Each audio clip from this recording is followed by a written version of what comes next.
Well, it seems that I have managed to predict the future yet again. This is why people watch me, isn't it? Because I can tell you what's going to happen before it actually happens. Maybe one day I will share you the secret. You need to drink tea every morning and read the leaves. No, in reality, you just need to read the press every single day and have a good memory. Because what is often happening, like people in the press will think that you forgot about yesterday's news. Like they will think that you forgot what they published in the past. Like, take for example this lady, April Glacier. You know, she wants to masquerade as a journalist when in fact she's a full blown activist. She makes the news. Like, look at the letter she wrote to Chase Bank. Should I make the voice? I'm going to make the voice. I'm April, a journalist at Chase. Why I think to ask if JP Morgan Chase is aware that the Proud Boys affiliated online store has Payment Tech as its payment processor. The Proud Boys founder Gavin McGinnis is cited as the legal defense founder of the Proud Boys. The Proud Boys are designated by the Southern Poverty Law Center as a hate group, and members have engaged in group violence in Portland and New York City. The group has been suspended by Instagram, Facebook, and Twitter. Is the usage of the Chase payment to support such groups against Chase's policy on a deadline? Many thanks, April. Now, I legitimately don't care if the Proud Boys are some bad hombres. She should have called the cops. But that's not what it is about. It's an activist tactic, okay? You work for the press. You send an email that's never meant to be for the eyes of the people, where you're saying, oh yeah, we're going to write an article because, look, you're supporting these evil people. Like, didn't you know that Facebook and Twitter designated them as evil? And then the company, which doesn't want press coverage and doesn't want bad publicity, is going to be, well, we're going to drop them off. And then the journalist gets to write an article before everyone else because they have managed to create the news. And from the eyes of the public, it looks like, well, Chase unilaterally decided to do this. It's not like they were being pressured by one of these activists. So yeah, like knowing April Glacier, the moment she wrote the story, I pressed X to doubt. And it didn't make sense because I haven't heard any conservative or right-winger in order to ask that Google would limit their diversity team. Like, why would even a right-winger care about it, you know?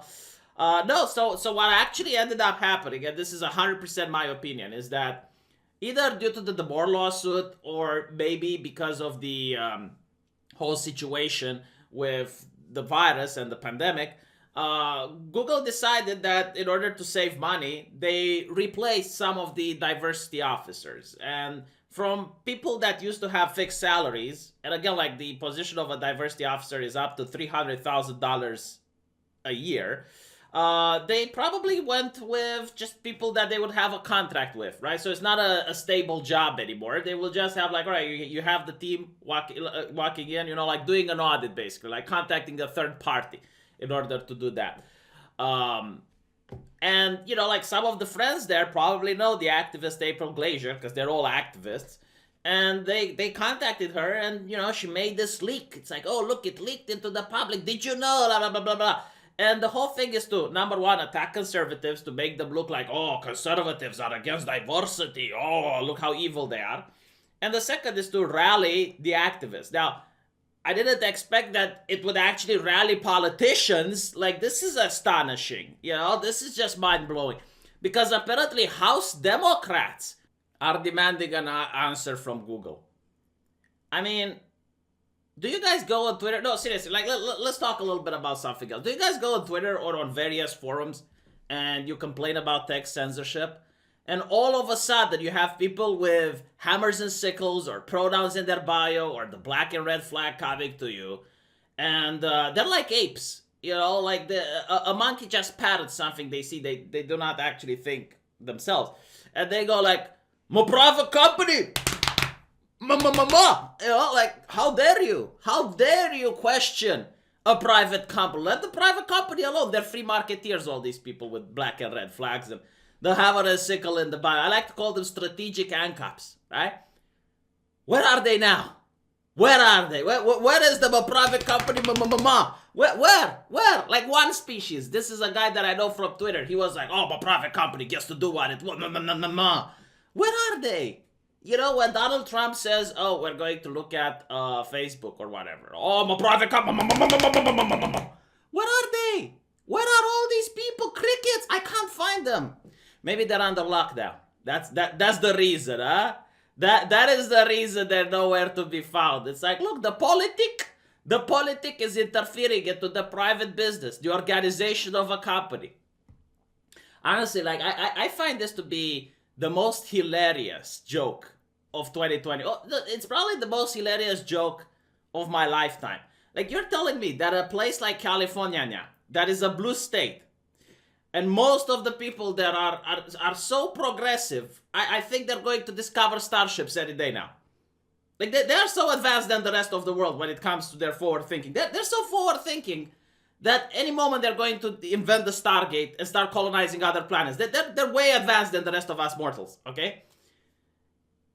And Google is hiring people from there, right? Like, that is the main pool when it does the hiring. But you want to tell me, you want me to believe that unless Google is paying $300,000 a year to a person in order to root out racism, you are not going to have diversity at the company. Like, the only way you can have diversity in California is if you burn money on these activists.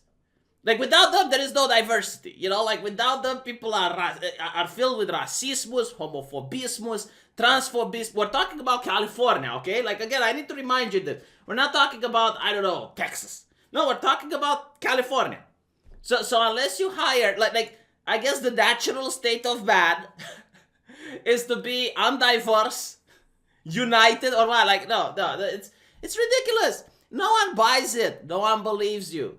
The only reason they're upset is because their friends. I don't even think it's about ideology with this person, April Glacier. No, it's like her friends, the people that she knows there, are probably losing their job. Well, guess what, Poopsikins?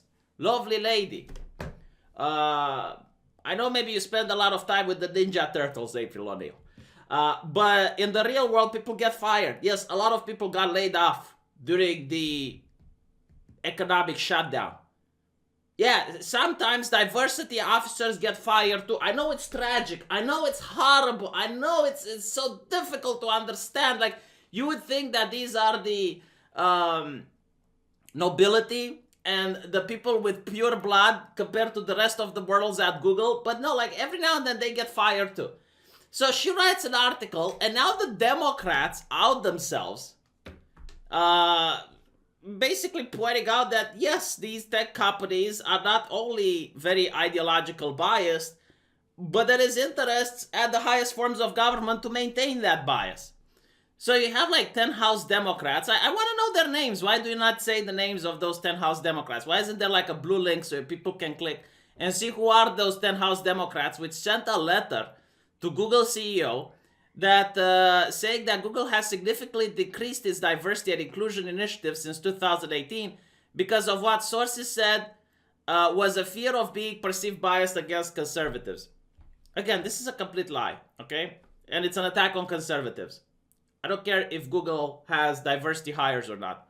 All I care is that I don't see videos coming from within the company talking about how they're not going to let another Trump 2020 happen.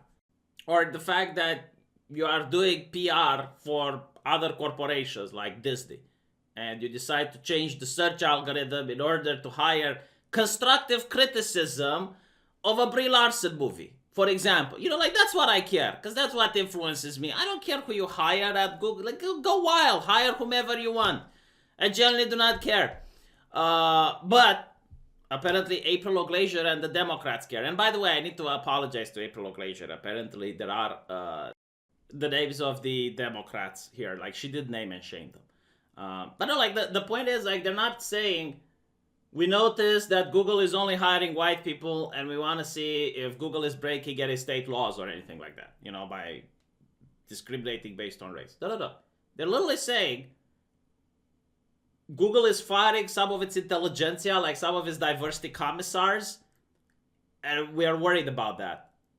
Like, that is not your business as the legislator. I mean, it's not, like, it's one thing when you have someone like Elizabeth Warren or Donald Trump and go like, okay, we're worried about censorship in tech, because censorship is against the American spirit. It's not just a law in the Constitution, it's a way of thinking. And the American government has pumped a lot of taxpayer money into these companies, so they would have like a reason. But when you're like talking about diversity, it's not in the American Constitution that you need to have a diversity officer. Like, again, you need to make the distinction whether a company would just, be, let's say, in Baltimore. You have a company in Baltimore and it's only hiring white people. Now, that in itself is not necessarily racism, but it would warrant an investigation. Like how many black people are taking the interview and how many of them have qualifications that would make for the job, but they're just refused in exchange of another white person that's less qualified, right? Like, you can have a case there. I would understand if there is something to talk about there. But if you have already a diverse company, and by the way, like diverse, I hate the word diverse because it doesn't talk about diversity of ideas. Like, you have a multiracial company, right? Like, this is what they care, blood and soil. Okay, fine. You have a multiracial company already. And you're upset as a lawmaker that they do something internal and decide to fire one of their diversity teams. Like, why is that your business? How is that a problem? It's just, not to mention, like, what if Google never had the diversity group? Would the Democrats start making legislation forcing them to? Like, how would it work? I'm really curious. Like, what would happen if the CEO of Google would say, yeah, we fired them. Yeah, no, we can be diverse without them. Like, we don't need them. We're good people here at Google. You need to trust us. We're good people. We do diversity hires without having an officer to do it. Yeah, the lady at the HR that we hired is black. She's going to do the hirings. Like, no, seriously, if you have something like that, what would their argument be there? And not to mention, it seems that it's bullshit because Google denies it. And I definitely believe Google on this. Like, what I think happening is just some of the people got fired and they got replaced by other people that work cheaper. Whether it is by hiring someone that's not a permanent job or just getting rid of some of the departments and replacing them with other departments that do the job of 3 or 4 other people. That's literally what I think is happening. I don't think it's happening that Google is like, oh yeah, we're going to please conservatives by doing something that they never complained about in the first place. So look at this, okay? The new reporting that prompted a number of important questions that we outline in this later. I look forward to engaging with Google at the highest level to ensure they remain committed to promoting a diverse and inclusive corporate culture, she said. So again, a lawmaker is basically demanding to I guess, question the CEO of a private company. It's just, if the right-wingers would do that, the entire internet would be filled by the ma crowd. But when the left does it, it's fine. And notice when the left doesn't get interested when other leaks happen or when other things come out. No, that's fine. Last week, NBC News reported that Google has cut multiple diversity and inclusion. Okay, we talked about this. It's no secret that companies across Silicon Valley and the tech sector have struggled to increase diversity. Well, they probably ran out of diverse people. No, seriously, like if you're telling me that if Silicon Valley is struggling in order to hire diversity, then what about places like Texas or Dallas? Like, what about the rest of the world? I mean, here in Romania, nothing is diverse. Oh my God, how do we diversify that?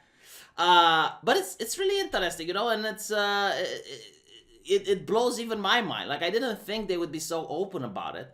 I didn't think they would, like, literally 3 days. It took 3 days for the leaks to happen. And immediately you have, like, Democrats that are writing an email to the CEO of Google and starting to ask him, it's like, how dare you, sir? How dare you use your own money and restructure your company? That is not allowed. That is not okay. The CEO of Google goes like, no, Masa, we're not doing that, Masa. We're not doing that. We promise we aren't. It's like, okay, then we look forward to having a discussion about this and probably inspect your company ourselves. Seriously, isn't this like a conversation between a boss and an employee? It's like, Google itself is answering to the Democratic lawmakers as if Google is their employee. Kind of makes you wonder, like why does Google care so much about politics? Why do they not want the Trump 2020? What did the Democrats promise them? Like it's a legitimate question at this point when you see this coming out, huh? One source, a former Google employee who was asked not to be named because she is not permitted to speak with the press about her former employer. By the way, this should be illegal. Like I seriously think that these NDAs should be illegal. Like it's not okay. Seriously. Having an NDA about, a company's secret, like for example, the new iPhone or, the type of price that the PlayStation is going to have. Like, okay, these are company secrets. These should be under NDAs. But like your working conditions and your working environment and the relationship between the colleagues and whatnot, that should never be able to be part of an NDA agreement. Like, no, people should be able to talk exactly about how much they were paid. They should be able to talk about how they were treated at work. They should be able to talk about how many hours. Seriously, like this is something that is really infuriating me when I see it's like, okay, a former employer made people sign these NDAs so they can't talk about their working conditions. It's man. So yeah, apparently she no longer receives updates about the team's progress on diversity. Well, why is it her business? Like apparently she was focused on making artificial intelligence research, okay? And she complains that she's not receiving updates about the team's progress on diversity. What does this have to do with your job? I mean, no, seriously, if I work at Google, will I receive updates about their economic plan for the next year? But honestly, none of this makes sense. Like all this article, I don't get it. Like it's not meant for the public. This is what I think. Like these articles that you see from April Glacier, they are not meant in order to inform the public. It's not journalism. It's activism. Like she is literally trying to rile up all the leftist activists and apparently politicians too, in order to make sure that Google falls in line. This is what these articles are. They are agitprop, and she makes use of the platform that CNBC is offering her, MSNBC is offering her, in order to do her political activism and whip Google back into shape. This is what it is. Let me know what you think, and I'll see you guys in the comment section.